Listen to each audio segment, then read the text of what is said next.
어, 지금 이 웹이 이쁘다.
Lucu. Dapat infonya langsung dari video ya.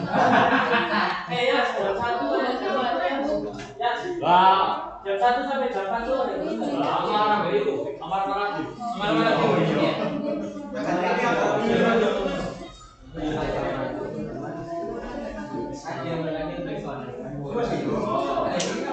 Dari ini kan kita merasa Apa lagi? Boleh mistake, boleh mistake. boleh lagi ya.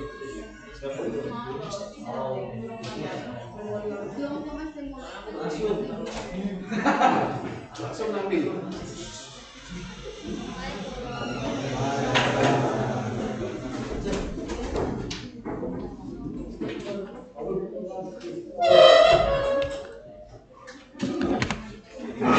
Sudah lengkap kelasnya?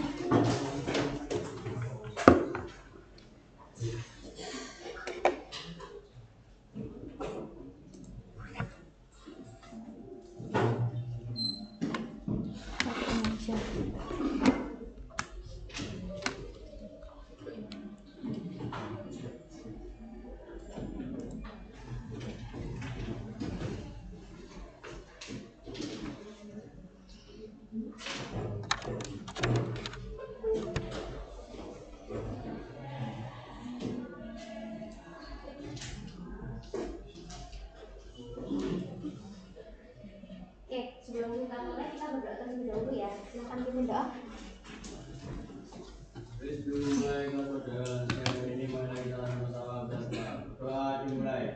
Bismillahirrahmanirrahim. Raditu billahi rabba wa bil islami dina wa bi Muhammadin nabiyya wa rasulah. Rabbi zidna ilma warzuqna fahma. Rabbi shrah li sadri wa yassir li amri wahlul 'uqdatam min lisani yafqahu qawli. Amin. Gimana tadi ujiannya, bisa? Alhamdulillah susah.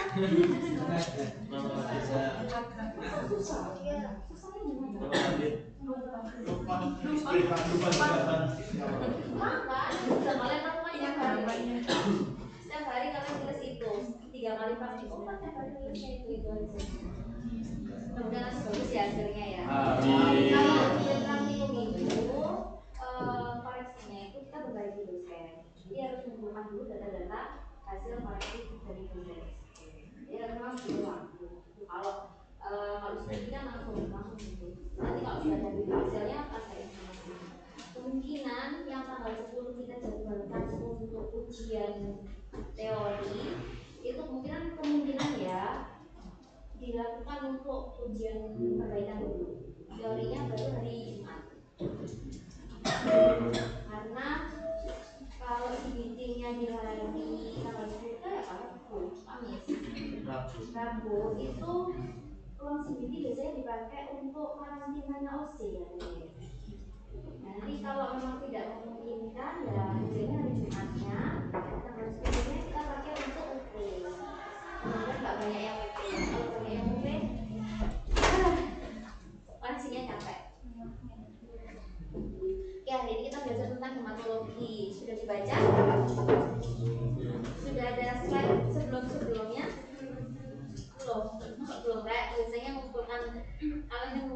kelompok gitu. Nah, hari ini yang kita pelajari adalah homeostasis, antitrombotik, antikoagulan, dan trombolitik. Antitrombotik nama lainnya adalah anti Hemostasis merupakan proses penghentian perdarahan pada pembuluh darah yang cedera. Beda dengan homeostatik. Homeostatik sama statis berbeda. Kalau statik itu adalah zatnya, kalau statis itu adalah prosesnya. Ini kalian sudah pelajari di fisiologi, faktor yang berperan ada pembuluh darah, trombosit, dan faktor pembekuan darah ini. Sudah kalian pelajari ya, ada primary hemostasis, ada secondary hemostasis. Apa bedanya?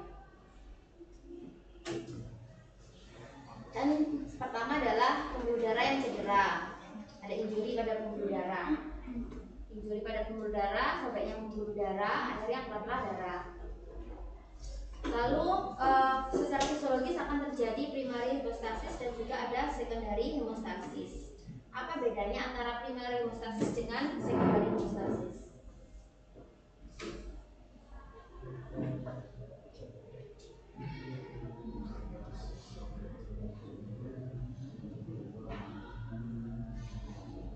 Ini setelah ujian langsung blank.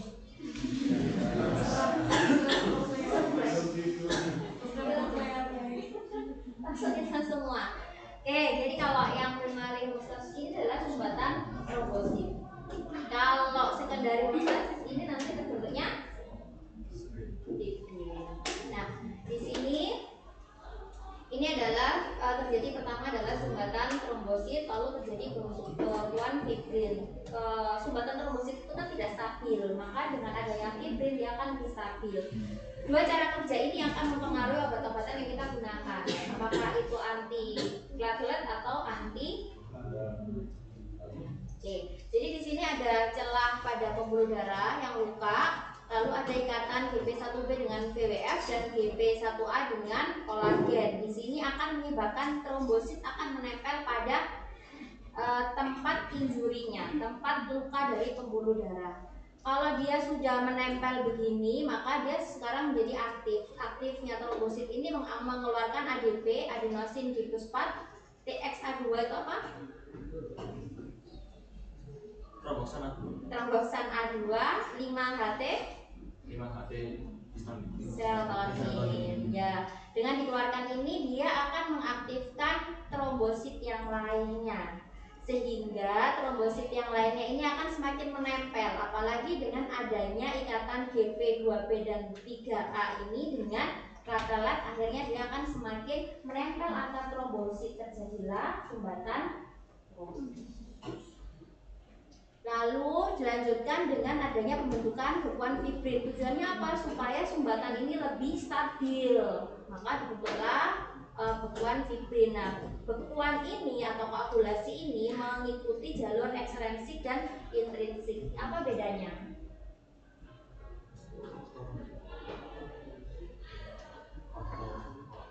Faktornya apa?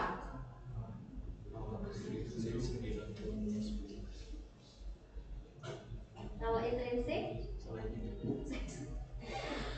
Oke, ini adalah faktor macam-macam faktor pembekuan darah ya, ada 13.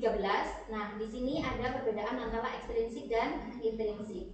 Kita lihat di sini. Pernah lihat gambaran seperti ini? Sudah pernah. Bisa menjelaskan bagaimana mekanisme ekstrinsik dulu? Lebih simpel.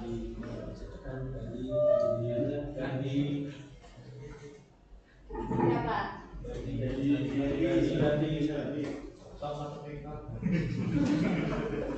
Oke, jadi tromboplastin jaringan ini keluar saat adanya pembuluh darah yang rusak untuk ekstrinsik ya. Nah, dia bertemu dengan kalsium dan faktor 7A. 7A ini berarti faktor 7 yang aktif. Dia akan mengaktifkan faktor 10 menjadi faktor 10 aktif, 10A. Sama dengan faktor ekstrinsik, mekanisme ekstrinsik, di mekanisme intrinsik juga tujuannya adalah mengaktifkan faktor 10 menjadi 10 aktif, mengaktifkan faktor 10 menjadi 10 aktif, 10A. Jadi sama-sama tujuannya adalah mengaktifkan faktor 10. Cuman kalau di sini dari faktor pembekuan ketiga langsung mengaktifkan faktor 10 menjadi 10 aktif. Kalau yang intrinsik dia ini dari faktor 12 12 ini ada karena adanya kerusakan pada jaringan. Adanya kerusakan dari jaringan, maka 12 ini akan aktif menjadi 12A dengan bantuan tali krain. Nah, 12A ini akan mengaktifkan faktor 11 menjadi 11 aktif. 11 faktor 11 yang sudah aktif bertemu dengan kalsium akan mengaktifkan faktor 9. 9 menjadi aktif, dia bersama dengan faktor 8 kalsium dan platelet fosfolipid akan mengaktifkan faktor 10 menjadi 10A. Jadi dua-duanya akan mengaktifkan faktor 10. Nah, faktor 10 ini bersama dengan faktor 5A kalsium dan platelet fosfolipid ini akan mengaktifkan protrombin menjadi trombin. Trombin yang sudah aktif ini mengaktifkan fibrinogen menjadi fibrin. Namun fibrin sampai di sini kurang stabil, maka dia butuh bantuan faktor 13 supaya menjadi lebih stabil. Masih ingat? Ingat lagi? Ini kita mainnya di fisiologi, maka nanti faktor-faktor pembekuan darahnya itu faktor-faktor obat-obatan yang untuk pembekuan darahnya atau pengenceran darahnya itu nanti akan dilihat berdasarkan cara kerja ini tadi. Ya, ini faktornya ada 13. Keterangan terkait dengan proses pembekuannya. Lalu ini faktor-faktor yang menghentikan proses pembekuan darah. Bagaimana faktor pembekuan darah itu berhenti? Bagaimana kondisi seperti apa yang menyebabkan bekuan ini terhenti, tidak terjadi bekuan. Jadi kalau perdarahan terus-menerus itu kan berarti kan tidak ada proses penghentian perdarahan. Kenapa terjadi? Karena ini larutnya faktor pembekuan darah pada darah yang mengalir. Karena darah itu teriris, darah keluar, maka faktor-faktor pembekuan darah yang banyak itu keluar, kebuang. Lalu bersihan bentuk aktif faktor pembekuan darah cepat oleh hati, metabolisme. Jadi kalau sudah terjadi metabolisme di hati, bahan yang bentuknya aktif menjadi tidak aktif. Lalu ada juga mekanisme umpan balik di mana trombin menghambat faktor 5 dan faktor 8. Kita lihat tadi faktor 5 dan faktor 8 juga berperan di sini. Faktor 5 dan faktor 8. Oke, nah itu karena adanya trombin akhirnya hambatan terhadap faktor 5 dan faktor 8. Sementara ini berperan dalam proses pembekuan darah. Lalu adanya mekanisme antikoagulasi oleh antitrombin 3, protein C dan protein S. Ini secara alami ada di dalam tubuh, sehingga dengan adanya ini terjadilah pengenceran atau antikoagulasi. Ini kalau kita melihat proses-proses tadi, pertama dari pembuluh darah yang luka. Kalau pembuluh darah luka, pertama terjadi adalah vasospasme, mengecil pembuluh darahnya. Lalu terjadi sumbatan trombosit, platelet plak, lalu terjadi fibrin plak. Nah di sini ini adalah obat-obat yang digunakan. Kalau ini mengurangi resiko. Kalau vasospasme nanti kita juga ada obat-obatan untuk menjadikan pembuluh darah vasospasme. Seperti kita dulu pernah pelajari, apa contohnya?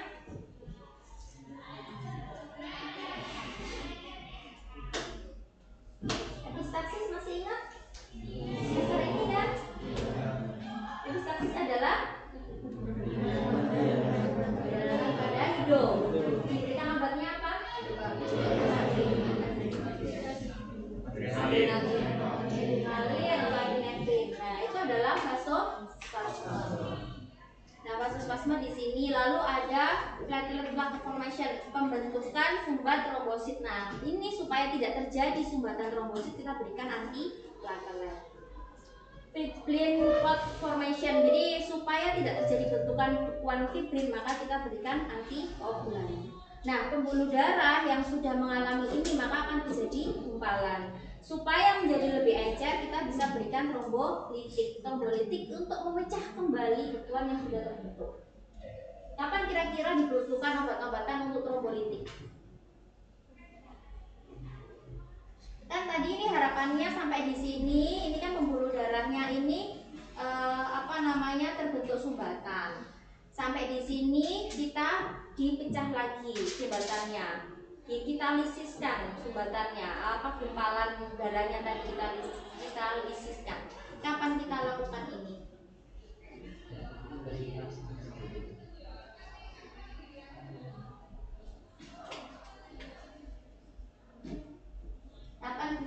kita butuh obat untuk memecah bekuan darah tersebut?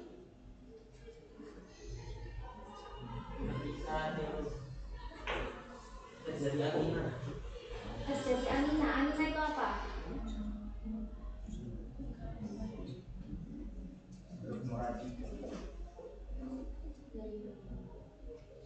Angina itu nyeri darah disebabkan karena sumbatan pembuluh darah. Nah, bisa sumbatan dari itu kita bisa berikan trombolitik.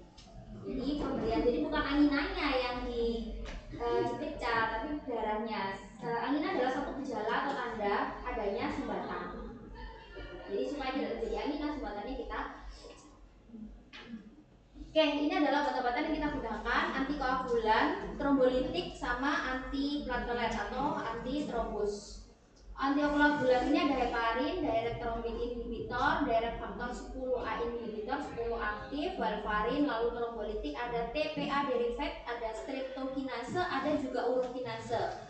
Antiplatelet ada aspirin, glikoprotein GP2B3A inhibitor, ADP inhibitor, ada PDE atau adenosin uptake inhibitor. Ini juga obat-obatan yang mempengaruhi proses pembekuan darah. Selain dari di sini kita mulai dari antiplatelet atau antitrombosit, ada 4 golongan ADP antagonis, contohnya ada tiklopidin, clopidogrel, sama prasugrel. ADP antagonis ada COX inhibitor, contohnya acetosal, dia menghambat COX supaya tidak terbentuk tromboksan A2. Ada fosfodiesterase inhibitor, contoh obatnya adalah dipiridamol, ada GP2B3A inhibitor, contohnya adalah tirofiban, eptifibatid, sama apsisima. Kita lihat satu-satu. Kita lihat di sini. Ini balik lagi ke mekanisme sumbat trombosit tadi.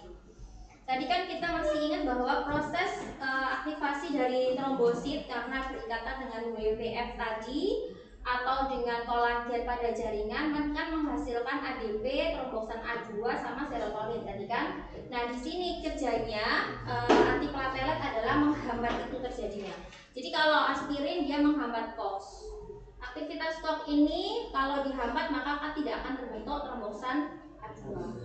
Begitu juga dengan 2B3A antagonis. Kalau dia diblokade, maka dia tidak bisa berikatan dengan fibrin, sehingga dia tidak akan mengundang trombosit yang lain untuk berikatan.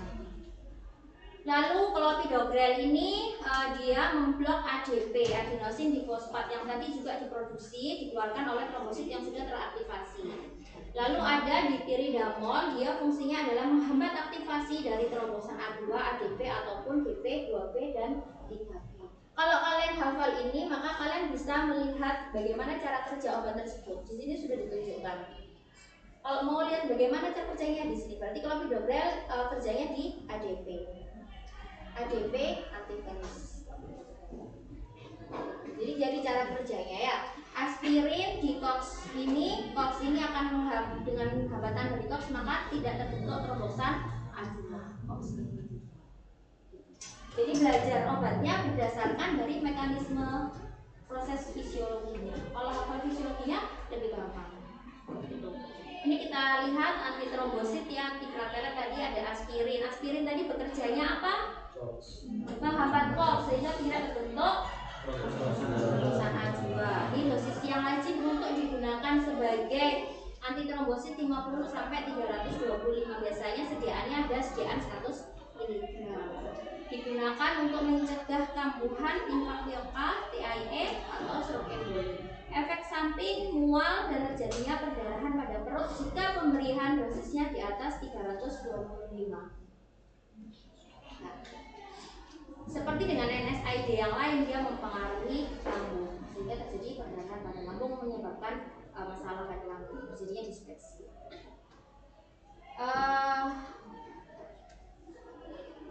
Selanjutnya ada tiklopidin. Tiklopidin ini menghambat agregasi trombosit yang diinduksi oleh ADP.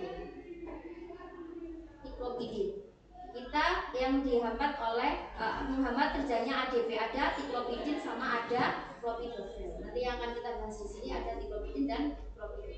Kita lihat tadi. Jadi kalau menghafalkan seperti ini, lihat aja skemanya tadi, lebih mudah kalian untuk menghafal. Dan ini sering sekali keluar di UKM PDPD. Cara kerja dari misal aspirin, atau cara kerja dari diklopidin, atau cara kerja dari proximidin.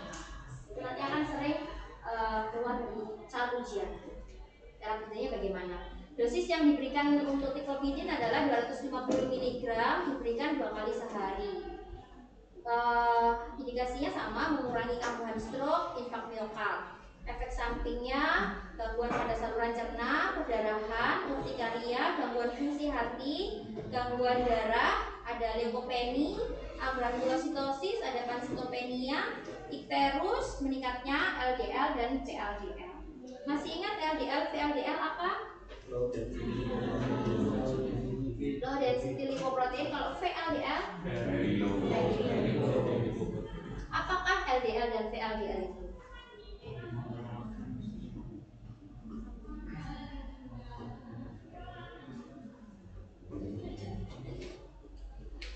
Kalau LDL sama VLDL itu termasuk kolesterol yang jahat atau kolesterol yang baik?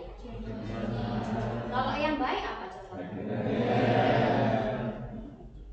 Oke, ini ada juga clopidogrel yang kerjanya menghambat reseptor ADP, adenosin difosfat, sinergis dengan aspirin, artinya dengan pemberian bersamaan dengan aspirin dia efeknya lebih kuat. Tidak hanya 1 tambah 1 sama dengan 2, bisa jadi 1 tambah 1 sama dengan 3. Mencegah stroke ataupun IMA. Efek sampingnya ada edema, hipertensi, sakit kepala, nyeri abdominal. Sayangnya belajar farmakologi hal-hal seperti ini harus dihafal. Efek samping seperti ini dihafal. Kalau tadi cara kerjanya oke, kita bisa melogikakan, kita melihat cara kerja dari secara fisiologinya bagaimana, stoknya gimana. Tapi kalau yang seperti ini menghambat GP2B atau 3A. GP2B atau 3A merupakan integrin permukaan trombosit yang merupakan reseptor untuk fibrinogen dan faktor von Willebrand (FVW). Jadi dia nanti ini dia yang akan menjadi berikatan dengan FVW, faktor von Willebrand. Ini akan berikatan. Kalau dia dihambat, maka dia tidak bisa berikatan dengan trombosit yang lainnya, sehingga trombositnya nggak terjadi sumbatan, tidak akan bergabung dan tidak akan menyumbat. Contohnya adalah absissimab. Ini merupakan ini pertama untuk GP2B 3A inhibitor. Nah, selanjutnya adalah antikoagulan. Setelah antiplatelet atau antitrombosit, kita masuk ke antikoagulan. Antikoagulan ini berarti sekundari homeostasis. Seperti tadi ada mekanisme ekstrinsik dan juga intrinsik, maka antikoagulan akan bekerja di sini. Di sini lebih kelihatan. Nah, di sini komadin ini dia akan menghambat faktor 9 sehingga dia tidak bekerja melanjutkan ke faktor 10 dan terjadinya trombus. Gitu ya. Jadi kamu bisa lihat di sini ada heparin LMWH. Ini juga menghambat faktor 10-nya supaya dia tidak menjadi aktif. Untuk obat-obatnya bisa dilihat langsung untuk mempermudah kalian menghafal. Nah, ini untuk antikoagulannya ada heparin, low molekul heparin. Jadi sebenarnya ini kita bisa sebutnya adalah heparin Na, heparin natrium. Ini molekulnya lebih besar daripada LMWH. Sama-sama heparinnya, cuman mereka berbeda berdasarkan dari berat molekulnya. Heparin lebih besar. Biasanya pemberian heparin ini dengan NaCl, digabungkan dengan NaCl. Ada antikoagulan selanjutnya adalah fondaparinux, ada warfarin dan juga antikoagulan oral yang lainnya. Heparin ini disintesis di dalam tubuh. Heparin endogen merupakan suatu mukopolisakarida yang disintesis di sel mas. Jadi dia tuh juga dibentuk di dalam tubuh, meskipun nanti juga kita berikan dari luar. Fungsinya mengikat antitrombin 3 membentuk satu kompleks yang berafinitas lebih besar dari antitrombin 3 itu sendiri. Jadi kalau antitrombinnya berikatan dengan heparin, aktivitasnya akan lebih kuat untuk menghambat terjadi prosesnya koagulasi. Heparin bersifat lipotropik, yaitu memperlancar transfer lemak ke lemak darah menuju ke depot lemak atau tempat pengumpulan lemak. Heparin diberikan SC atau IV karena tidak dapat diabsorpsi per oral. Ini penting, heparin tidak bisa diberikan melalui oral karena dia tidak bisa diabsorpsi. Kenapa heparin tidak diberikan melalui oral? Karena dia tidak bisa diabsorpsi. Pemberian IM tidak dianjurkan karena sering menimbulkan perdarahan dan hematom serta disertai rasa sakit tempat suntikan. Ekskresinya melalui urin, tidak melalui plasenta dan juga tidak terdapat pada ASI. Berarti aman untuk penggunaan pada ibu hamil karena tidak melalui plasenta, juga tidak ada pada ASI. Indikasinya sama ya, emboli, trombosis, lalu infak miokard, lalu profilaksis tromboemboli, wanita hamil yang memerlukan antikoagulan karena tadi tidak disalurkan ke janinnya. Pemberiannya harus dipantau APTT-nya. Masih ingat APTT? Sudah pernah belajar? Sudah, harusnya sudah tahu APTT, activated partial thromboplastin type. Ini harus dipantau. Jangan sampai kita tidak pantau malah terjadi perdarahan. Ya. Intoksikasinya bisa terjadi perdarahan yang lebih hebat jika kita berikan heparin dengan dosis yang cukup besar. Solusinya bagaimana? Kita stop heparin dan kita berikan protamin sulfat. Antidotnya adalah protamin sulfat. Antidot dari heparin. Protamin sulfat merupakan basa kuat yang mengikat dan menginaktivasi heparin. Kalau heparin yang kita berikan berlebihan sehingga menimbulkan perdarahan yang hebat, stop heparinnya dan kita berikan protamin sulfat. Ini LMWH, ini adalah heparin. Heparin dengan berat molekul yang lebih kecil, efek sampingnya bisa terjadi perdarahan, namun efek sampingnya tidak sebesar dengan heparin NA. Heparin NA atau heparin yang berat molekul yang besar yang ini tadi.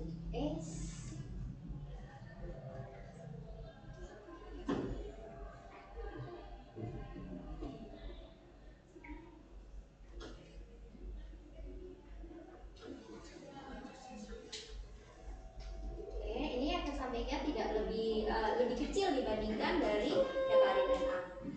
Ada fondaparinux, molekul pentasakarida sintetik yang mudah mengikat antitrombin sehingga menginaktivasikan faktor 10A. Menginaktivasikan faktor 10A. Tadi kita tahu bahwa faktor 10A tadi adalah faktor pembekuan yang tujuan dari mekanisme ekstrinsi ataupun intrinsik. Tidak berikatan dengan protein plasma, indikasi tromboemboli. Farmakokinetiknya waktu paru 15 jam, durasi kerja 2 sampai 4 hari. Ini dosisnya 2,5 mg per hari secara suntikan. Efek samping konstipasi, sakit kepala, insomnia, demam, mual, dan batuk. Kalau dosis ini biasanya kalau semester 4 itu dikasih tahu dosisnya. Nanti kalau sudah mulai DM baru dosisnya harus benar-benar hafal. Selanjutnya ada antikoagulan oral. Itu ada derivat 4-hidroksikumarin atau kita sebut kumarin atau derivat indan 1,3-dion diberikan per oral, antikoagulan oral. Merupakan antagonis vitamin K. Antagonis vitamin K. Jadi dia bekerjanya adalah antagonis vitamin K. Vitamin K mengaktifkan faktor apa saja, maka kalau vitamin K di stop, faktor-faktor pembekuannya akan di stop juga. Menginduksi enzim mikrosom hati seperti barbiturat, eklofinol, glutamate, desosulfan. Lalu merangsang pembentukan faktor pembekuan darah vitamin K. Jadi dia antagonis vitamin K, merangsang faktor pembekuan darah dari vitamin K. Obat yang meningkatkan respon antikoagulan oral ini jadi obat-obatan yang jika diberikan dengan obat-obatan antikoagulan oral efeknya akan meningkatkan responnya. Jika obat tersebut adalah menggeser ikatan antikoagulan dengan plasma albumin, contohnya meningkatkan afinitas dengan reseptor, contohnya ditiroksin. Obat-obatan yang menghambat enzim mikrosom hati, obat-obatan yang menghambat bioavailabilitas vitamin K, obat-obatan yang menghambat faktor pembekuan darah. Ini jika diberikan bersama dengan antikoagulan oral akan meningkatkan efeknya. Indikasinya tromboemboli, pada infak miokard, penyakit jantung rematik, DIE, trombosis vena, emboli paru, dan DIC. DIC singkatan dari disseminated intravascular coagulation. Untuk tromboemboli arteri, antikoagulan oral kurang efektif.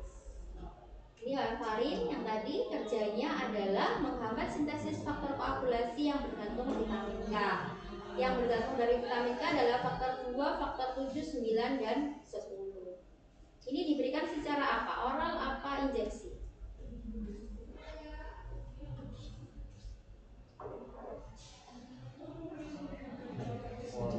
Oral. Kita sudah masuknya ke oral. Waktu paruhnya rata-rata 40 jam, durasi kerjanya 2-5 hari. Penggunaan warfarin perlu memantau INR internasional normalized ratio. Semakin tinggi INR-nya, maka semakin menimbulkan efek samping yaitu perdarahan. Ya, jadi harus dipantau INR-nya. Kalau heparin tadi dengan APTT-nya. Kalau warfarin yang dipantau adalah INR-nya. INR adalah rasio waktu protombin. Waktu protombin pasien dibandingkan dengan waktu protombin normal. Ini perbedaan antara heparin dan warfarin. Heparin ini pemberiannya selalu melalui injeksi. Kalau warfarin pemberiannya melalui ini antikoagulan pengikat kalsium, ada natrium sitrat, ada asam oksalat, dan juga Na2-EDTA. EDTA ini sering kalian gunakan di lab. PK sering pakai EDTA. Ada darah yang tanpa EDTA untuk pemeriksaannya, ada darah yang menggunakan EDTA untuk pemeriksaan. Tujuannya pemberian EDTA supaya tidak terjadi gumpalan, supaya darahnya tidak menggumpal. Natrium sitrat ini digunakan untuk transfusi supaya darah yang kita berikan, kita donorkan itu tidak menggumpal saat di kantong-kantong. Natrium sitrat. Namun dosis yang terlalu tinggi dapat menyebabkan depresi jantung. Ini kalau misalnya pasien itu diberikan banyak transfusi, maka disitu akan mendapatkan banyak natrium sitrat. Efeknya bisa menimbulkan depresi jantungnya tidak berfungsi. Itu karena efek dari pemberian natrium sitrat dengan dosis yang banyak. Asam oksalat digunakan sebagai antikoagulan in vitro, tidak bisa digunakan secara in vivo. In vitro berarti di dalam atau di luar tubuh? In vitro di luar, in vivo di dalam. Jadi dia asam oksalat tidak bisa digunakan di dalam. Bisanya hanya untuk di luar, di laboratorium. Yang terakhir ada trombolitik. Dia melarutkan trombus yang sudah terbentuk. Digunakan untuk infak miokard akut. Infak ini disebabkan karena adanya sumbatan sehingga darahnya tidak bisa mengalir, terjadilah infak. Akhirnya terjadilah nekrosis. Digunakan untuk infak miokard akut, trombosis vena, emboli paru, melarutkan darah dalam katet jantung buatan, dan juga kateter intravena. Obat-obatan untuk trombolitik ada streptokinase, ada urokinase, ada alteplase. Alteplase ini sebenarnya juga diproduksi di dalam tubuh, tapi kita juga bisa memasukkan dari luar yang alteplase rekombinan. Untuk streptokinase ini berasal dari Streptococcus beta hemolyticus grup C, berguna untuk pengobatan fase dini emboli paru ataupun infak miokard akut. Dia mengaktifasi plasminogen dengan cara bergabung dengan plasminogen membentuk kompleks aktivator. Jadi streptokinase akan berikatan dengan plasminogen. Terbentuklah kompleks aktivator sehingga akan menjadikan plasminogen bebas menjadi plasmin. Supaya plasminogennya ini berubah menjadi plasmin, dia berikatan dengan streptokinase. Streptokinase berikatan dulu dengan plasminogen, baru plasminogen berubah menjadi plasmin. Plasmin adalah enzim proteolitik yang berfungsi menghancurkan fibrin yang sudah terbentuk tadi, yang sudah kuat dipecah dengan adanya streptokinase yang bekerja mengikat plasminogen. Urokinase diisolasi dari urin manusia, langsung mengaktifkan plasminogen tanpa berikatan dulu tanpa harus berikatan membentuk kompleks ikatan.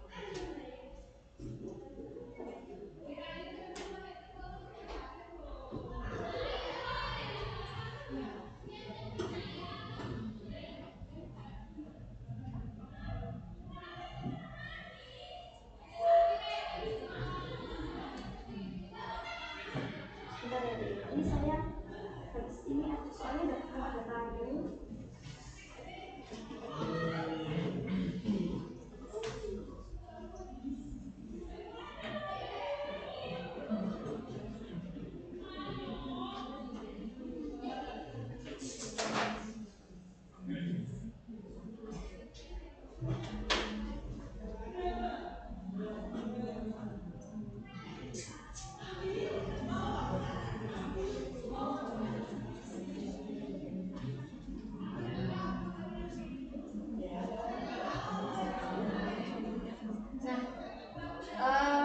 Untuk urokinase dia diberikan asam aminokaproat apabila terjadi keracunan. Jadi antidotnya bisa diberikan asam aminokaproat pada pemberian urokinase. Lalu selanjutnya adalah alteplase. Alteplase sendiri ada di dalam tubuh, namun dia bisa diberikan dari luar, yaitu alteplase rekombinan, yaitu aktivator plasminogen jaringan yang diproduksi dengan teknik rekayasa DNA. Ini pembentukan dari luar, jadi dia dibentuk di luar selain dari alteplase yang ada di dalam tubuh.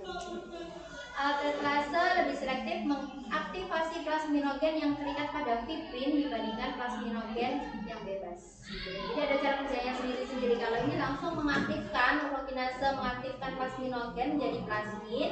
Kalau streptokinase dia harus berikatan dulu membentuk kompleks aktivator sehingga si plasminogen bisa berubah menjadi plasmid. Tuh ya. Kalau ini mengaktifkan plasminogen tapi lebih banyak pada plasminogen yang terikat pada fibrin dibandingkan plasminogen yang bebas. Ini adalah ciri-ciri khas yang mungkin nanti bisa keluar. Kalau di hemostasis, sekarang hemostatik.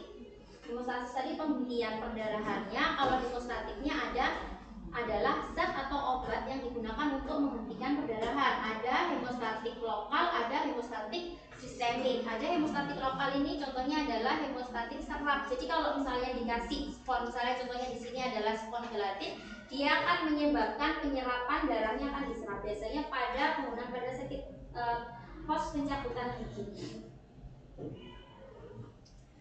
Pos pencabutan gigi itu ada terjadi perdarahan, maka bisa diberikan spon gelatin ini untuk menyumbat di situ, untuk menghentikan perdarahan yang di situ. Jadi alat atau obat yang digunakan adalah hemostatik. Lalu bisa juga diberikan anstringen. Anstringen ini bekerja lokal untuk mengendapkan protein darah. Kalian sudah pernah dengar adanya nitras argenti.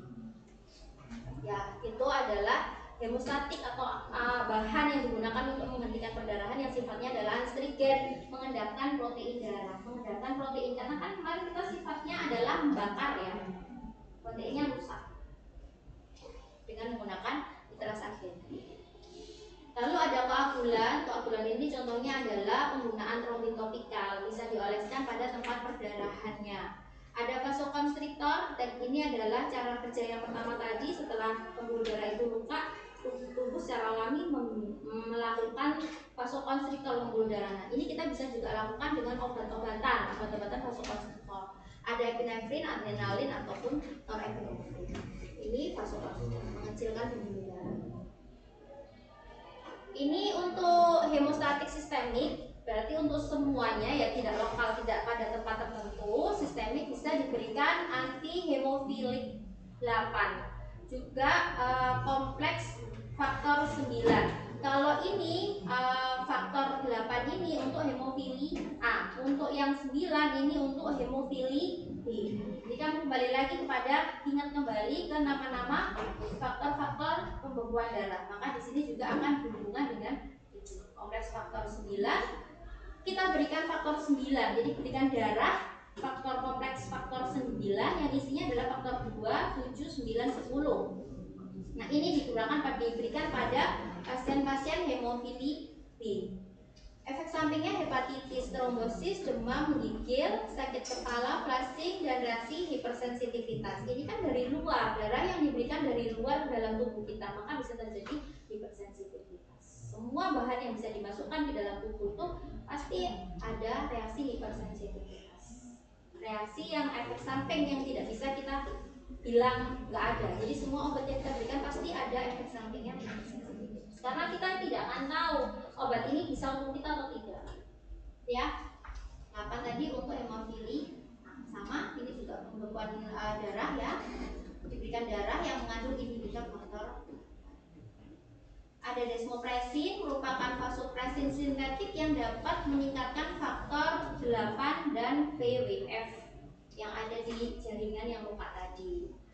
Diindikasikan untuk hemostatik jangka pendek pasien defisiensi faktor 8 dan juga pasien dengan gangguan faktor von Willebrand tipe 1.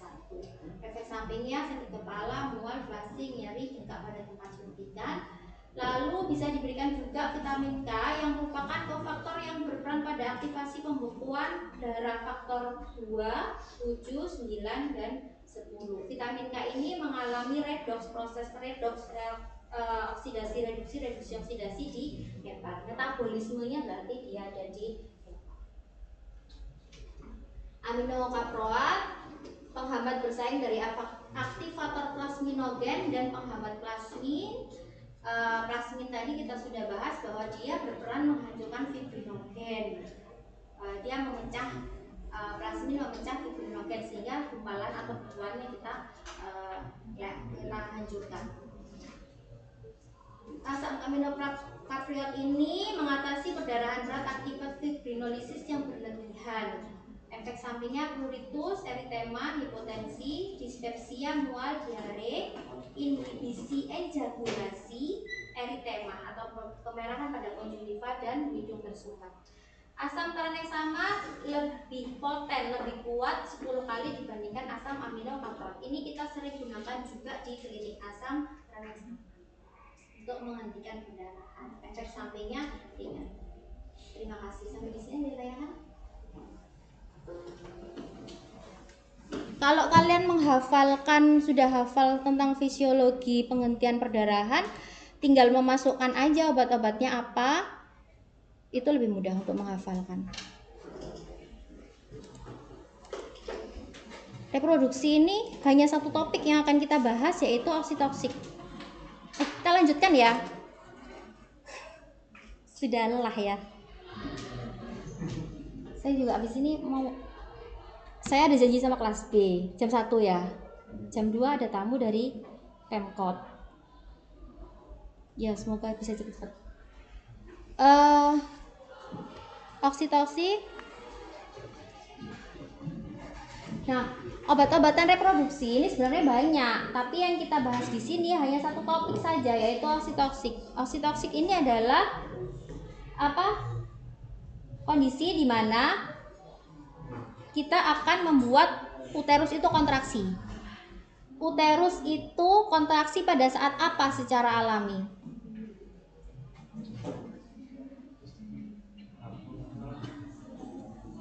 Uterus kontraksi itu untuk apa? Kenapa kita harus membuat uterus itu kontraksi? Melahirkan. Jadi membantu proses kelahiran. Kadang kontraksi uterus yang bermasalah yang tidak bisa kontraksi dengan kuat, maka janinnya ini tidak bisa keluar. Maka kita bisa berikan oksitosin. Tadi kita berikan OD, oksitosin drip. Kita masukkan diberikan di infus lalu didripkan. Mungkin kalian pernah dengar yang biasa kita gunakan adalah proses persalinannya bagaimana di drip. Ada sesar, ada drip, ada normal pakai drip yang dikontraksinya dipaksakan. Biasanya pasien-pasien dengan kondisi yang kontraksinya lemah, dia diberikan drip oksitosin, maka kontraksinya akan kuat. Dari yang lemah terus dia kuat, pasien akan merasa sakit. Dia merasa sakit. Dan biasanya seringnya kalau dia tidak tahan akan lanjut menjadi SC, seksi cesarean. Ya, tanggapannya tidak langsung kondisi gangguan pada persalinan tidak langsung di SC. Oksitoksik atau uterotonika adalah obat yang berfungsi merangsang kontraksi uterus. Banyak digunakan untuk induksi serta penguatan persalinan, pencegahan serta penanganan perdarahan postpartum, pengendalian perdarahan akibat abortus inkomplit, dan penanganan aktif pada kala 3 persalinan. Tadi kan kita sepakat bahwa uterus dikontraksikan untuk mengeluarkan bayi ya. Kalau bayinya sudah lahir, kenapa kok masih digunakan oksitoksik ini untuk mencegah atau penanganan perdarahan postpartum? Kenapa terjadi perdarahan postpartum? Dan dia harus diberikan oksitoksik.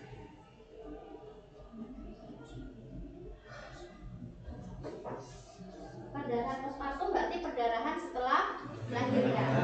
Kenapa bisa terjadi perdarahan setelah melahirkan dan dia harus diberikan oksitoksik?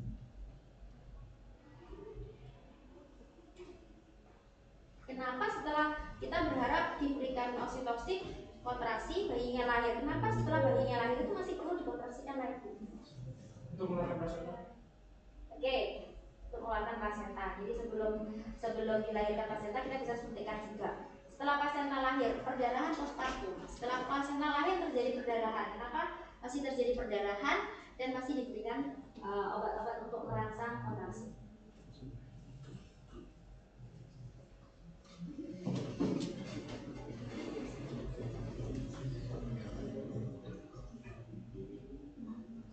Kenapa? Plasenta nempel di mana? Di dinding rahim, di endometrium. Terus dari situ dia nempel. Setelah dia lepas entah itu sudah keluar atau belum keluar, yang terjadi di sini luka. Maka otot-otot yang ada di dalam rahimnya ini harus dikontraksikan. Jadi kan pembuluh darahnya kan keluar begini, maka dia harus dikontraksikan lagi. Kalau misalnya tidak terjadi kontraksi, dia kontraksinya lemah pada bagian ibu yang sudah melahirkan itu lemah, maka dia akan menjadi perdarahan kan? Karena kan jepitan tidak ada, kontraksi kan jepit. Kontraksi pada uterusnya tidak ada, maka di sini akan terbuka pembuluh darahnya, sehingga terjadi perdarahan. Dirangsanglah ibu. Banyak sekali hal-hal yang bisa kita gunakan untuk merangsang kontraksi uterus selain diberikan obat-obatan. Kalau zaman dulu,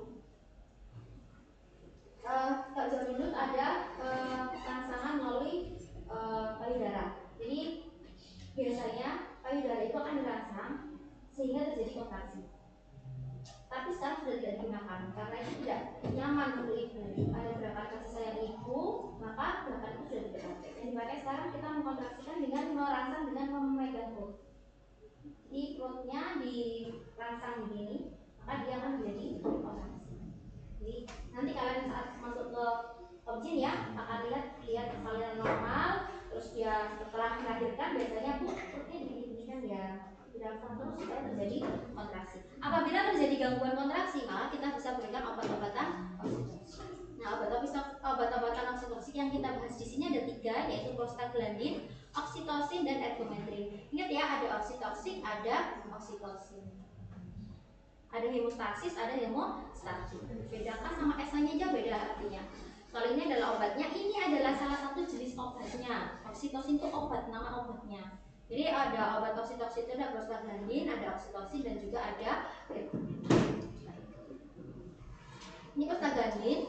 Prostaglandin ini diproduksi di dalam tubuh, tapi dia juga bisa dimasukkan dari luar. Prostaglandin merupakan kelompok senyawa kimiawi saling berhubungan dan dibuat secara in vivo dari fosfolipid pada membran sel di jaringan tubuh. Jadi dia dibuat dari fosfolipid pada jaringan tubuh. Ada 4 tipe prostaglandin yang berperan dalam melahirkan, yaitu PGE1, PGE2, PGI2, PGF2 alfa. Kalau PGE1 fungsinya adalah mematangkan serviks. Serviks ini adalah leher rahim. Ya, jadi leher yang menyempit kan dari rahim yang besar terus dia menyempit. Bayi harus melewati sini kan. Nah, kita kontraksi, misal kita tadi kan tujuannya mengkontraksikan itu supaya janinnya bisa keluar, bayinya bisa lahir. Nah, kalau dia mengecil seperti ini, apakah dia bisa keluar? Nggak bisa. Jadi itu salah satu kontraindikasi. Kalau serviksnya belum melebar, terus diberikan kontraksi uterus, maka dia akan kejepit. Itu kontraindikasi pemberiannya. Maka saat cara pemberian obat-obatan yang mengkontraksikan uterus adalah sudah berdilatasi serviks. Kalau dia belum membuka, kamu berikan kontraksi seperti ini, maka janinnya bisa kejepit. Atau karena ada sesuatu yang dikontraksikan mau dikeluarkan terus dan nggak bisa keluar karena kejepitin lagi, uterusnya bisa tersembunyi. Ya. Jadi hati-hati penggunaannya. Ini ya PGE 1 ini mematangkan serviks, PGE 2 menimbulkan kontraksi uterus mulai semester 2 lanjut dan mematangkan serviks. Kontraksi uterus itu ada kontraksi yang memang terus-terus. Jadi kita akan melihat ibu hamil itu juga akan merasakan kontraksi pada perutnya meskipun belum melahirkan. Tapi nanti saat mau melahirkan kontraksinya itu berpola. Jadi setiap berapa menit sekali, waktunya berapa lama, itu akan kelihatan. Beda kalau misalnya kenceng terus hilang, sengaja nggak kenceng lagi, itu berarti palsu. Ya, memang ada seperti itu. Yang mau kita harus bisa memahami kontraksi yang mana yang memang itu tanda-tanda infarksi, tanda-tanda untuk persalinan. PGI 2 memastikan aliran darah dari ibu ke janin dan mempertahankan patensi ductus arteriosus, memastikan aliran darah. Jadi ada kontraksi untuk mengalirkan darah dari ibu ke janin. PGF2 alfa mengkontraksikan uterus di segala waktu, setiap saat. Nah, ini prostaglandin sintetik. Tadi kan disampaikan bahwa prostaglandin itu ada dibuat di dalam tubuh sendiri. Namun ada juga prostaglandin sintetik yang dimasukkan dari luar. Contohnya ada dinoproston atau dia adalah golongan PGE 2. Fungsinya untuk mematangkan serviks dan induksi persalinan. Biasanya diberikan intravaginal. Bekerja dalam waktu 10 menit setelah preparat ini dimasukkan ke dalam vagina. Bentuk jeli akan diserap lebih cepat dibandingkan bentuk tablet. Kenapa? Karena tablet itu harus dihancurkan dulu. Ada terjadi proses isolasi. Jadi dia akan melepaskan ikatan tabletnya itu menjadi hancur, sehingga dia baru bisa diserap. Kalau jeli kan dia memang sudah hancur, sudah bisa diserap langsung. Sama seperti bentukan jeli, ada sediaan jeli, ada sediaan krim, ada sediaan salep atau ointment. Ini berbeda-beda penyerapannya. Yang paling mudah diserap adalah bentukan jeli. Selanjutnya adalah krim. Selanjutnya adalah ointment atau salep. Salep itu yang lengket gitu. Harga jualnya pun lebih mahal kalau dia sediaannya berbentuk jeli. Ada juga misoprostol. Misoprostol ini adalah PGE 1, digunakan untuk induksi serta penguatan persalinan dan untuk tata laksana kala 3 persalinan. Kala nanti kalian pelajari, ada kala 1, kala 2, kala 3, kala 4. Nanti kalian pelajari. Dapat diberikan per oral misoprostol. Konsentrasi puncak pada plasma akan terlihat dalam waktu 1 jam, tetapi onset aktivitas puncak uterus terjadi 5 hingga 6 jam kemudian. Jadi kalau kita lihat seperti ini, dia akan ada di dalam darah puncaknya itu waktu 1 jam. Tapi meskipun kadarnya di dalam darah paling tinggi itu pada waktu 1 jam ini, tapi efek maksimal tidak di 1 jam ini, tapi 5 jam setelah 1 jam tersebut. Jadi efek maksimalnya tidak bersamaan dengan puncak konsentrasi di dalam darah, tapi 5 jam setelah konsentrasi tertinggi di dalam darah. Ini bisa diberikan per oral, pada kondisi tertentu juga bisa diberikan melalui vagina. Pemberian obat golongan prostaglandin meningkatkan kontraksi uterus dalam induksi persalinan dan juga memfasilitasi kerja oksitosin, sehingga mengurangi dosis oksitosin yang diberikan. Jadi kita bisa berikan gabungan antara prostaglandin dengan oksitosin. Nanti efeknya adalah sinergis. Jadi sinergis itu ya tidak selalu 1 tambah 1 jadi 2, tapi bisa jadi 1 tambah 1 sama dengan 3. Jika prostaglandin memasuki sirkulasi darah, akan dibersihkan oleh paru-paru, hati, dan ginjal. Jadi ekspresinya ada di paru-paru, hati, dan ginjal. Efek samping ini kalau kami tanyakan efek samping itu, jawabannya bukan efeknya membuat kontraksi uterus ya. Memang tujuannya adalah membuat kontraksi pada uterus. Tapi efek samping apa? Kerja yang berlebihan pada kontraksi uterus itu apa? Itulah efek sampingnya. Misal di sini kontraksi otot polos dapat menyebabkan ruptura uterus. Jadi efek yang diharapkan dari prostaglandin adalah kontraksi uterus, tapi efek samping adalah ruptura uterus sampai dia uterusnya ruptura atau pecah. Itu yang terlalu berlebihan kontraksinya. Diare, muntah, bronkokonstriksi. Bronkokonstriksi ini kan bronkusnya menyempit, ini biasanya pada pasien asma, menyempit saluran bronkusnya. Lalu pemberian PGF2 alfa dapat menyebabkan vasokonstriksi. Ingat ya, jadi prostaglandin ini bisa menyebabkan vasokonstriksi, bisa juga menyebabkan vasodilatasi. Efeknya bisa berbeda. Pemberian PGE2 akan menimbulkan vasodilatasi dalam waktu 30 menit setelah pemberian. Nah, vasodilatasi kan tidak diharapkan karena efeknya bisa sampai ke hipotensi. Kalau misalnya ngomong efek sampingnya, maka yang lebih diutamakan adalah hipotensinya. Kalau vasodilatasi belum sampai menimbulkan kondisi hipotensi, maka tidak ada masalah. Pireksia, prostaglandin bekerja pada hipotalamus untuk menimbulkan panas atau pireksia, menimbulkan demam, menyebabkan inflamasi, peradangan ataupun rasa nyeri.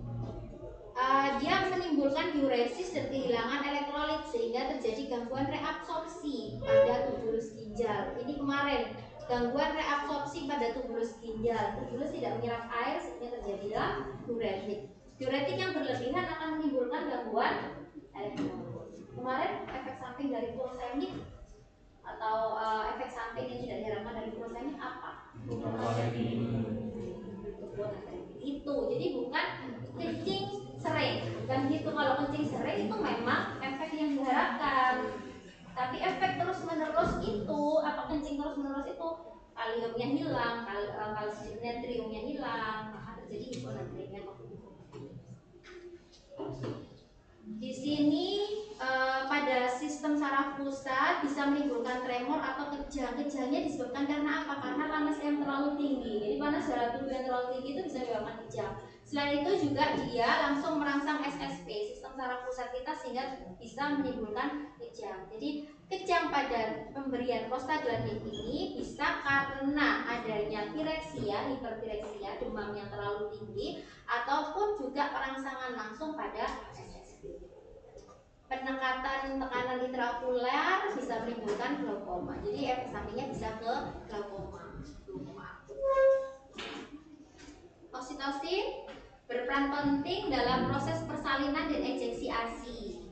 Ini diberikan rutin oksitosin pada proses persalinan. Pada proses persalinan setelah janin lahir pasti disuntikan oksitosin pada pahanya secara IM. Nah, oksitosin selain berfungsi untuk proses persalinan atau mengkontraksikan uterus, dia juga berfungsi pada ejeksi ASI. Untuk mengeluarkan ASI, ejeksi, mengeluarkan ASI itu membutuhkan oksitosin bahan untuk mengkontraksikan. Oksitosin yang bekerja pada reseptor oksitosin menyebabkan kontraksi uterus pada kehamilan anterem, kontraksi pembuluh darah umbilikus, dan juga kontraksi pada sel-sel mioepitel sehingga menimbulkan ejeksi dari ASI, pengeluaran dari ASI. Peran yang lainnya selain ASI, uterus pada kehamilan, lalu kontraksi pada umbilikus, pembuluh darah umbilikus pada janinnya, dia juga mengkontraksi tuba falopii untuk mengangkut sperma. Jadi sperma dibantu supaya bisa ketemu dengan ovum dengan adanya kontraksi tuba falopii. Kontraksi itu karena efek dari adanya oksitosin di dalam tubuh. Terjadi luteolisis juga. Oksitosin terutama disintesis di hipotalamus, meskipun di organ reproduksi juga diproduksi, tapi utamanya adalah di hipotalamus. Meskipun di organ reproduksi yang lainnya juga akan menghasilkan oksitosin. Ini ada pelepasan oksitosis endogenus ditingkatkan jika persalinan. Jadi tubuh akan otomatis meningkatkan produksi oksitosin jika terjadi persalinan. Mau bersalin, oksitosin meningkat. Stimulasi serviks, vagina, dan payudara ini seperti tadi. Jadi ada zaman dulu itu ada stimulasi payudara supaya kontraksi pengeluaran bayinya itu lebih cepat. Lalu adanya estrogen yang ada di dalam darah, peningkatan osmolalitas atau konsentrasi plasma, volume cairan yang rendah dalam sirkulasi darah, dan stres. Jadi kalau volume cairan rendah di dalam tubuh, maka osmolalitas atau konsentrasi plasmanya juga akan semakin tinggi, mengental kan? Kalau volume cairan di dalam tubuhnya maka osmolaritasnya akan meningkat lebih kental, dan itu akan meningkatkan pelepasan dari oksitoksin. Ini kalian balik dengan penghambatan pengeluaran oksitoksin. Jika terjadi penurunan osmolaritas plasma atau kekentalannya menurun, kekentalan menurun disebabkan karena adanya volume cairan yang meningkat. Jumlah cairan yang meningkat, maka konsentrasinya tuh lebih encer. Itu akan menghambat pelepasan dari oksitoksin. Selain itu juga adanya hormon relaksin dan juga adanya alkohol. Ini oksitosin sintesis bisa diberikan melalui IM ataupun IV. IM biasanya setelah persalinan normal disuntikkan pada pahannya, lalu IV biasanya drip oksitosin sebelum persalinan. Tapi ini juga bukan kewenangan dokter umum untuk memberikan drip oksitosin ini. Itu kewenangan dari SPOG. Oksitosin sintesis meskipun dia diberikan dari luar ke dalam tubuh, dia tidak mensupresi sekresi endogenus. Jadi meskipun ada oksitosin dari luar, dia tidak mempengaruhi produksi oksitosin sendiri yang secara alami tadi ada. Bekerja dalam waktu 1 menit setelah pemberian intravena. Waktu paru oksitosin diperkirakan 1-20 menit, dieliminasi atau dibuang 30-40 menit sesudah pemberian. Jadi 1 menit setelah diberikan IV langsung dia menunjukkan efek dan segera dibuang. Dalam waktu 30 menit dia sudah. Efek sampingnya sama seperti tadi ya, stimulasi yang berlebihan pada uterus, ada trauma. Lalu bisa trauma pada neonatus dan ibu karena terlalu kencang tadi kontraksinya, ruptura uteri. Maka kalau ruptura uteri kan tadi kita bisa menyampaikan bahwa ruptura uteri karena terlalu penekanan yang terlalu kuat, terus janinnya belum keluar sehingga bisa terjadi ruptura uteri. Nah, di sini kita bisa memprediksi kemungkinan terjadinya ruptura uteri sehingga kita bisa membuat kontraindikasi. Oksitosin tidak boleh diberikan pada pasien grande multipara. Artinya apa kan? Grande multipara ini.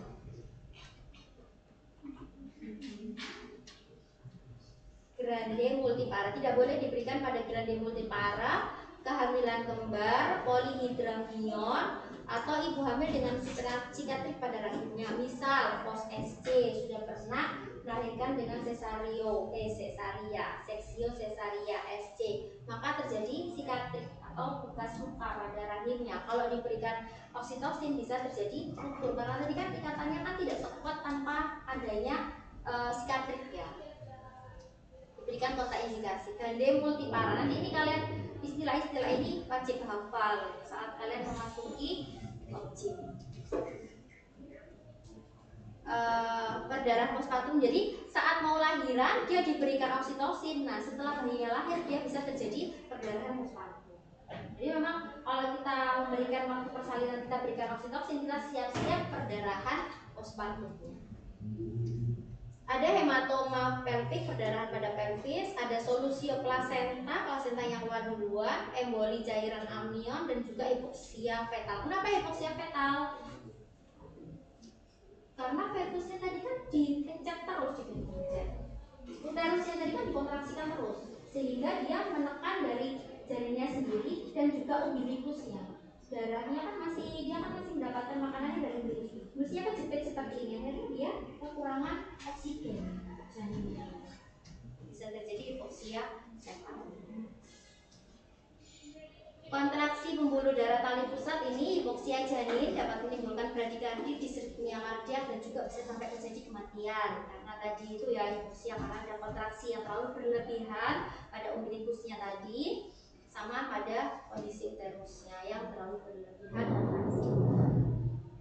Kerja antidiuretik, oksitosin memiliki struktur yang sama dengan ADH sehingga dia bisa berikatan dengan reseptor ADH, sehingga memiliki efek yang sama dengan ADH, yaitu meningkatkan retensi air, penurunan jumlah urin dan pengenceran plasma dan hiponatremi.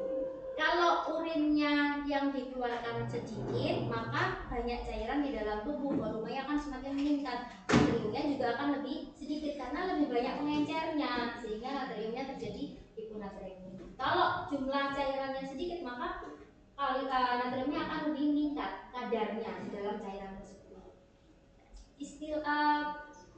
Pembahasan sederhana, kalau banyak cairannya bahannya sama, maka akan lebih encer, lebih rendah kadar kalau misalnya jumlahnya itu lebih, pengecernya lebih sedikit, jumlahnya bahannya sama, maka komposisinya kandungannya lebih. Kerja pada pembuluh darah, oksitosin dapat menaikkan ataupun menurunkan tekanan darah. Jadi dia bisa menaikkan ataupun bisa menurunkan, memiliki dua efek. Oksitosin yang bekerja pada reseptor ADH dapat menyebabkan vasokonstriksi. Nah, pemberian oksitosin yang jumlah besar menyebabkan vasodilatasi yang nyata dan mendadak. Jadi pemberian oksitosin bisa menimbulkan vasokonstriksi dan juga bisa menimbulkan vasodilatasi. Makanya pemberian obat-obatan seperti ini kita harus evaluasi terus, apakah terjadi peningkatan yang mendadak dan signifikan atau terjadi penurunan yang mendadak atau signifikan. Yang lain adalah mual muntah karena kontraksi otot polos, ya, sama seperti sebelumnya, menimbulkan mual muntah, kontraksi otot polos, tidak nyamanan pada lambung. Lalu dia juga merangsang pada pemicu kemoreseptor di pusat muntah di medula oblongata. Reaksi hipersensitivitas bisa terjadi anafilaksis. Semua obat-obatan yang dimasukkan ke dalam tubuh dari luar bisa terjadi reaksi hipersensitivitas. Semuanya juga beresiko terjadinya anafilaksis. Meskipun kita bisa kira-kira, oh ini tingkatnya tinggi atau rendah berdasarkan dari epidemiologi. Kita bisa lihat ya, hipersensitivitasnya cukup kuat terhadap banyak pasien atau ya. Interaksi obatnya, oksitosin bisa diberikan dengan preparat vasokonstriktor menyebabkan tekanan darah meningkat sampai terjadinya stroke. Oksitosin yang diberikan bersama dengan ergometrin bekerja secara sinergis, bisa diresepkan pada tata laksana kala 3. Oksitosin bisa diberikan juga dengan prostaglandin untuk meningkatkan kontraksi uterus. Jadi sama-sama diberikan untuk oksitosin ya, oksitosin dengan prostaglandin dengan oksitosin dengan ergometrin. Oksitosin diberikan bersama dengan opioid atau fenotiazin meningkatkan retensi air dan hiponatremi. Retensi air, airnya tidak banyak keluar sehingga pengecarannya lebih tinggi, terjadinya Yang terakhir adalah ergometrin. Ergometrin ini adalah suatu alkaloid ergot. Jadi ergometrin ini ada di dalam ergot. Ergot itu apa? Ergot itu jamur yang ada di gandum. Nah, ergot ini mengandung bahan aktif beberapa ini tadi. Ada ergometrin, ergotamin, asam lisergik, metisergin, dan bromokriptin. Ergometrin adalah salah satu bagian bahan aktif dari ergot. Jadi kalau misalnya kita ngomong ergometrin, kita awali dari ergot, induknya dari ergometrin. Digunakan tata laksana perdarahan akut postpartum atau perdarahan pasca abortus. Pasca abortus juga diperlukan obat-obatan untuk mengkontraksikan uterus. Sama proses abortus itu kan juga pengeluaran janin yang ada plasentanya juga kan, plasenta yang menempel. Maka itu juga bisa menimbulkan perdarahan, sehingga bisa diberikan obat-obatan untuk mengkontraksikan. Digunakan sebagai tindakan profilaksis dalam penata laksanaan aktif kala 3 persalinan seperti sebelumnya. Oksitosin juga tata laksana aktif di kala 3. Diberikan secara IM, IV ataupun oral. Awitan kerjanya, awal kerjanya, onset of actionnya 1 menit setelah pemberian intravena, 7 menit setelah pemberian intramuskular, 10 menit setelah pemberian oral. Ini sesuai banget dengan teori kita ya, IV lebih cepat efeknya dibandingkan IM ataupun oral. Waktu paruhnya 3 jam, durasi kerja, duration of actionnya 3-8 jam. Berinteraksi dengan reseptor serotoninergic, noradrenergic, dan dopaminergic. Efek sampingnya hampir sama seperti tadi, ada kontraksi uterus yang berlebihan, ada diare dan muntah karena ada kontraksi dari otot polosnya, bisa juga menyebabkan vasokonstriksi. Inhibisi produksi prolaktin. Nah, ini juga sering diberikan pada ibu-ibu yang sudah melahirkan tapi tidak mau menyusui. Jadi ibu-ibu yang melahirkan tidak mau menyusui, maka kita berikan bromokriptin menekan laktasi postpartum. Ya, jadi ada ibu-ibu yang tidak mau menyusui karena nanti mungkin anatomisnya akan berubah atau dengan alasan misal bayinya meninggal atau apa, itu kan kita perlu menghentikan produksi ASI-nya. Kita bisa berikan bromokriptin. bisa terjadi hipersensitivitas. Semua yang dikeluarkan dimasukkan ke dalam tubuh bisa menimbulkan hipersensitivitas. Oke, ada yang tanyakan? Gak ada. Gak ada. Oke, ya sudah, kalian pelajari, nanti dibaca pelan-pelan sambil disiapkan untuk ujian utama UAB blok utama pada insya Allah hari Jumat. Semoga kalian tidak menyiapkan untuk UP praktikum. Amin. Jangan masalahnya kalau UP praktikum itu kami menginfokan, saya sampaikan dari awal bahwa untuk menginformasikan kepada kalian hasil kalian belajar mengerjakan tadi itu nggak bisa cepat. Yaitu karena perlu waktu. Ya karena yang koreksi banyak. Karena baca baca satu-satu, nggak bisa kita langsung di uyah gitu kan nggak bisa.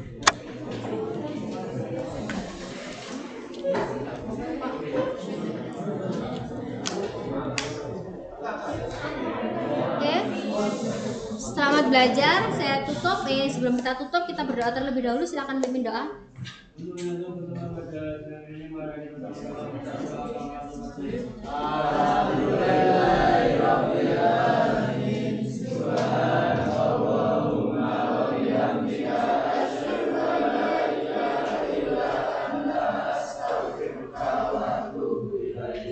Semoga bermanfaat.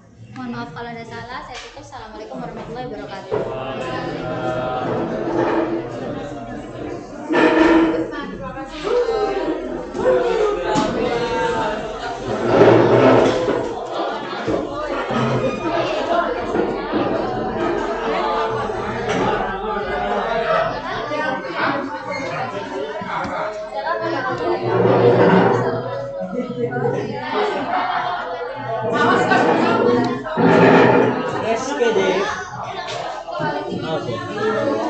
Kaisa kok.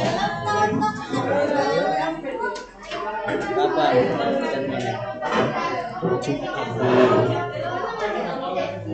Ini.